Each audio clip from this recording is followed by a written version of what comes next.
নতুন ব্লগ নিয়ে চলে এসেছি। আর সকাল সকাল রোজকারের মতন মিডো কার্ট থেকে আমাকে দুধ পাঠিয়ে দিয়েছে, আর আমার বাড়ির রোজকারের সদস্য কাকবাবাজিও চলে এসেছে বিস্কিট খেতে। এইভাবেই আমরা রোজ ওনাকে খেতে দিই। আর সানডে করে থাকে আমার রোজ সকালে ক্লাস 10টা থেকে, যদিও বা তোমরা ব্লগটা কদিন পর দেখতে পাচ্ছ।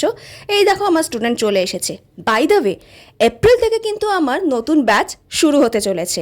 তো অলরেডি অ্যাডমিশন কিন্তু চলছে, আর আমি কিন্তু খুব লিমিটেড স্টুডেন্টদের নিয়ে ক্লাস করে। তো যারা যারা বেহালায় থাকো ঝটফট অ্যাডমিশন নিয়ে ফেলো। আর তার উপর আজকে সানডেতে মানে 30th মার্চে আমার একটা ওপেনিং ছিল, সেটা হচ্ছে সোদপুর পানিহাটিতে একটা রেস্টুরেন্টে। আর তার জন্য এই দেখো আমি ছেচকিভাবে রেডি হয়ে গেছি, হি। আর তার উপর হিল পরে সিঁড়ি দিয়ে নামা মানে খত্রকে খিলাড়ির খেলার মতন একটা সমান একটা কঠিন টাস্ক। তো রওনা অলরেডি দিয়ে দিয়েছি। এদিকে আমার মাও বেশ একেবারে সুন্দরভাবে রেডি হয়ে বেরিয়ে পড়েছে। আর আমার সঙ্গে তো সবসময় আমার মা থাকেই, because she is my lucky charm. দেখতে দেখতে প্রায় সন্ধে হয়ে গেল, আর মা অলরেডি ম্যাপ ফলো করছে। আর 1 মিনিটের মধ্যে আমরা পৌঁছে যাব আমাদের ডেস্টিনেশনে। আর এই হলো আজকের আমাদের ডেস্টিনেশন, খেয়াঘর রেস্টুরেন্ট, যার ওপেনিংয়ে আজকে আমি এসছি। দেখতে তো বাইরে থেকে ভীষণই সুন্দর লাগছে, আর ঢোকা মাত্র দেখতে পেলাম ওদের একটা মকটেল কাউন্টার, আর সাজানোটাও ভীষণ সুন্দর। আর বাইরে থেকে দেখা যাচ্ছে ভেতরে কিচেনটা তারা কতটা নিট অ্যান্ড ক্লিনভাবে তারা তাদের খাবারকে তৈরি করছে।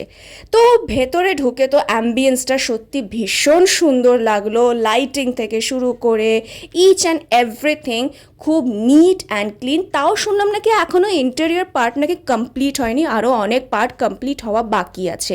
বাট স্টিল এখনও যেটুকু যা সাজিয়েছে আমার তো দেখে ভীষণই ভালো লাগলো।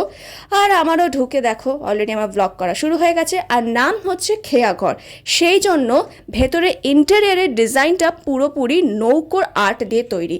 প্রচণ্ড গরম পড়েছে, তো স্প্রাইট খেতে খেতে আমি এদিকে ব্লগ করছি, আর তার সাথে সাথে আমি ভেতরে অ্যাম্বিয়েন্সটাকেও এনজয় করছি। তো আশা করব তোমাদেরও ভালো লাগছে। তো আজকের মতন এই ব্লগটা ছিল এতটাই। নেক্সট পার্ট এক্ষুনি আসতে চলেছে।